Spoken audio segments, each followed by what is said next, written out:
La mobilité est un enjeu important, surtout pour le monde du travail. Et pour diminuer le nombre de véhicules sur nos routes, différents types d'actions sont possibles. Du côté de la Wallonie, on insiste ce mois-ci sur l'utilisation collective de la voiture personnelle. Le covoiturage, c'est indéniablement une des solutions aux problèmes de mobilité quotidien. Ça permet également de faire des économies, notamment au niveau du carburant. Il existe aujourd'hui sur notre réseau 17 parkings pour un total de 1125 places. Et dans les années à venir, on aura une dizaine de parkings supplémentaires, comme par exemple à Ferney-le-Mont bientôt ou encore à Bassange. On vient d'ouvrir Andenne et Sambreville. Et à Sambreville, on a même doublé la capacité de ce parking, ce qui témoigne du succès du covoiturage. Le covoiturage est certainement une bonne solution pour diminuer le nombre de voitures sur les routes. Et en plus, ça peut être très sympa de voyager à plusieurs. Ceci dit, en tant qu'automobiliste, votre comportement peut aussi influencer en bien ou en mal la mobilité générale. Voici quelques exemples. Au plus le trafic est dense, au plus il est important de penser collectivement. Ainsi, quel que soit le type de carrefour, il est important de ne pas s'y engager si l'encombrement de la circulation est tel que vous y seriez vraisemblablement immobilisé. Ce principe est aussi d'application dans un carrefour avec feu. Ça implique qu'avant de vous engager dans un carrefour, vous devez au minimum évaluer la situation pour voir s'il vous sera possible de l'évacuer rapidement. Quand on ne respecte pas cette règle, on peut durablement encombrer un carrefour à l'heure de pointe. On peut aussi faire perdre pas mal de temps aux autres à un carrefour avec feu quand on n'est pas réactif. Quand vous attendez à un feu, ce n'est pas non plus le bon endroit pour consulter votre smartphone ou pour rêvasser.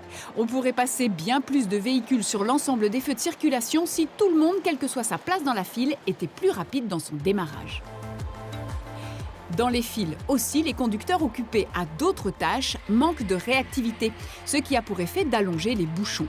Rappelons au passage que ce n'est donc pas parce que la circulation est à l'arrêt ou s'écoule lentement qu'il est autorisé d'utiliser son smartphone.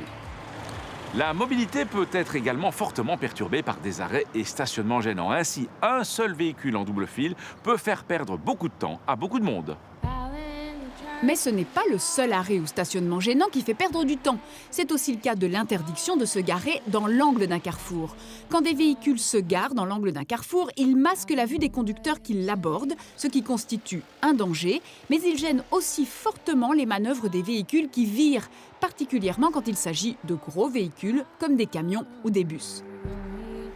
En se garant sur les arrêts de bus aussi, vous ferez perdre du temps à beaucoup de monde, car le bus est alors obligé de s'arrêter sur une voie de circulation pour embarquer ou débarquer les passagers.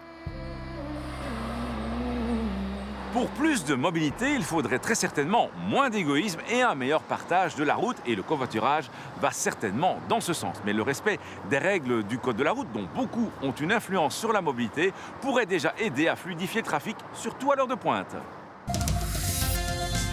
Où doivent circuler les utilisateurs d'engins de déplacement? Si vous utilisez une trottinette ou des rollers par exemple, vous devez changer de comportement en fonction de votre vitesse.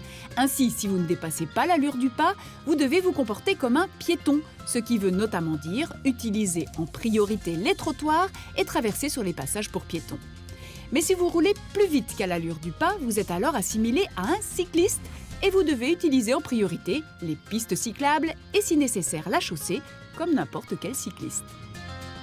À la semaine prochaine et d'ici là, bonne route!